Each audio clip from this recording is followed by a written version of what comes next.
AR Murugadoss அவர்களை அன்போடு மேடை கழிக்கிறோம்.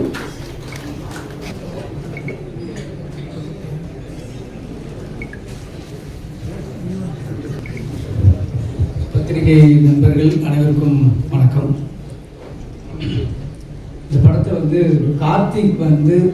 கார்த்திகேயன் உங்களுக்கு ஒரு மிகப்பெரிய நன்றியை சொல்லணும். இந்த மாதிரி ஒரு படத்துக்கு இப்படி ஒரு பேக்கிங் கிடைச்சி இந்த பிளாட்ஃபார்ம்ல சொல்றதுங்கிறது அதுக்கு ஒரு தோல் கொடுக்கறதுங்கிறது உண்மையிலே ஒரு பாராட்ட வேண்டிய விஷயம். அதுக்கப்புறம் ராணா சார் என் முதலாளி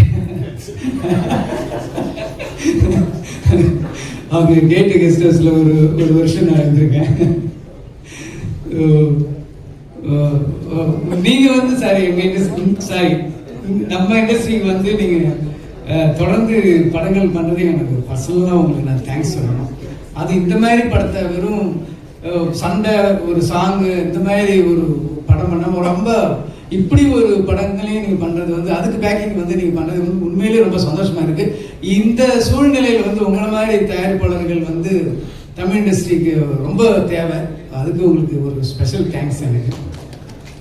அதுக்கப்புறம் இந்த படத்தை கார்த்திகேயனை கூப்பிட்டு காட்டியிருந்தாரு. ஸோ படம் பார்த்தோம். ஸோ இப்போ டைரக்டர் பக்கத்தில் இருந்தார். இப்போ ஒவ்வொருத்தவங்களும் சொல்லிட்டு இருந்தாங்க பதப்பதப்பா இருந்து அவர் தான் உண்மையிலே பதப்பதப்பா இருந்தார். யாராவது கதையை சொல்லிடுவாங்களோ, ஏதாவது அந்த சம்பவத்தை சொல்லிடுவாங்களோன்ட்டு இது இவ்வளோ கிட்ட போயிட்டாரு சொல்லிடுவாரு அப்படிங்கிற ஒரு டென்ஷன்லேயே இருந்தார். ஸோ ரொம்ப ரொம்ப அற்புதமான ஒரு படம். எல்லாருமே சொல்லிட்டாங்க.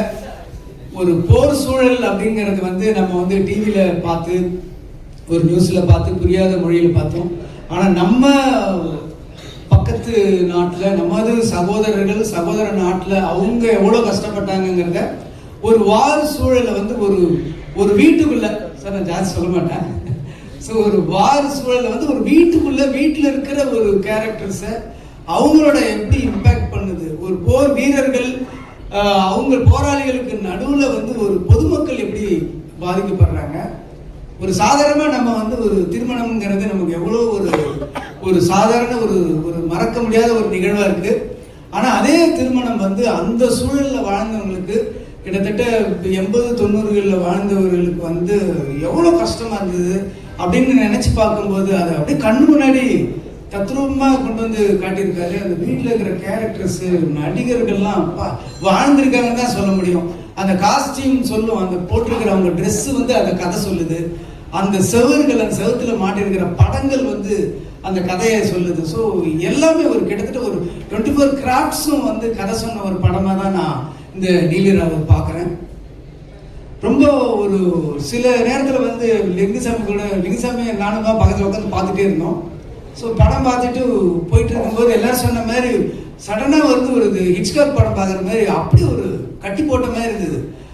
இந்த மாதிரி ஒரு கனமான ஒரு வலியான கதையை இப்படி ஒரு த்ரில்லர் மோடில் எப்படி சொன்னாருன்னு ஒரு ஆச்சரியமாக இருந்துச்சு.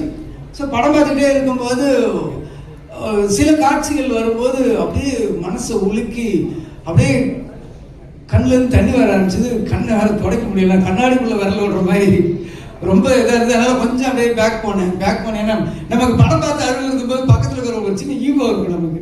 என்னடா அது அப்படின்னு பின்னாடி போயிட்டு இருந்தேன். லிங்குசாமி வாய் விட்டு அழ ஆரம்பிச்சிட்டாரு. சரி அவரே அழகுறாரு, நமக்கு என்ன வந்ததுன்னு சொல்லிட்டு அதுக்கப்புறம் டிஷ்யூ பேப்பர்லாம் வச்சு கண்ணை தொடச்சிட்டு அதை பார்த்தேன். ரொம்ப பிரமாதமாக அவங்க 2 பேருக்காக நான் என்னை 2 பேரும் அழ வச்சிட்டீங்க. ஸோ ஒவ்வொருத்தரோட அந்த சின்ன பசங்கள்ல இருந்து அந்த கேரக்டர்ஸ் பேசுகிற மொழியாகட்டும், அந்த டயலாக்ஸ் எல்லாம் ரொம்ப பிரமாதமாக இருந்தது சார். நான் லிங்குசாமி நான் தான் பேசிட்டு இருந்தேன் வெளியே. மணி சாரோட டயலாக்ஸுக்கெல்லாம் நாங்கள் ஒரு பயங்கரமான ஃபேன். ஏன்னா மணி சாரோட டயலாக் நீங்கள் ப்ரெடிக்ட் பண்ணவே முடியாது. இந்த கேரக்டர் இது சொன்னால் இதுதான் பதில் சொல்லணும் அப்படின்னு நம்மளால யூகிக்க முடியாது. அந்த மாதிரி வரிகள் இந்த படம் ஃபுல்லாகவே இருந்தது. ரொம்ப பிரமாதமாக இருந்தது. இது கிளைமேக்ஸில் ஒரு ட்விஸ்ட்னு சொல்கிறது சினிமா லாங்குவேஜ், அது ட்விஸ்ட்னு சொல்ல முடியாது, ஒரு உழுக்கல் இருக்கும். எல்லாரும் சொல்லிட்டாங்க சார், எல்லாரும் சொல்லிட்டாங்க கல்யாணம்னு சொல்லிட்டு, அதனால நான் சொல்கிறேன். அது தாண்டி சொல்ல மாட்டேன். அது மேரேஜில் எண்டில் ஒரு மனசை உழுக்கிற ஒன்று இருக்கும்.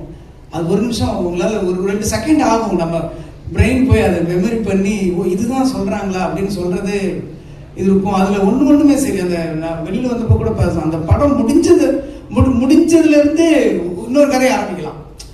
அங்கிருந்து என்ன காரணத்துக்காக அந்த திருமணம் நடக்குது, அந்த திருமணம் நடந்து முடிஞ்ச உடனே என்ன தொடருது அவங்க பயணம், அந்த தொடர்ந்துல இருந்து ஒரு படம் பண்ணலாங்கிற அளவுக்கு ரொம்ப கனமான ஒரு படம்.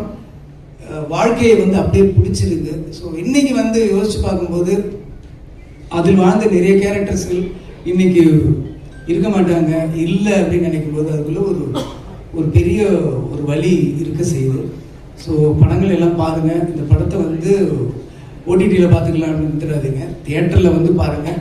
முக்கியமாக குழந்தைங்களை கூப்பிட்டு காட்டுங்க, குழந்தைங்களை கூப்பிட்டு காட்டுங்க. ஏன்னா 80s நாங்கள்லாம் ஸ்கூலில் அந்த 80s 90s படிச்சுட்டு இருக்கோம். நாங்கள் ஸ்கூலில் காலேஜெல்லாம் போயிட்டு இருக்கும்போது ஜெயவர்த்தனா ஒழிகன்னு கத்தி நம்ம ஓரளவுக்கு அந்த டைமில் ஒரு இலங்கை சம்பவம், அந்த வார்ன்றது என்னங்கிறது நமக்கு உள்ள தெரியும். ஆனால் இன்னைக்கு இருக்கிற அடுத்த குழந்தைகளுக்கு, அடுத்த தலைமுறை குழந்தைகளுக்கு அன்னைக்கு இருந்த ஒரு போர் அந்த காலத்தில் ஒரு ஃபேமிலி, ஒரு குடும்பம், அந்த குடும்பத்தில் இருக்கிற நபர்கள் எப்படி பாதிக்கப்படுறாங்க அப்படிங்கிறத இந்த படத்தை கூட்டிட்டு எல்லாரும் காட்டுங்க.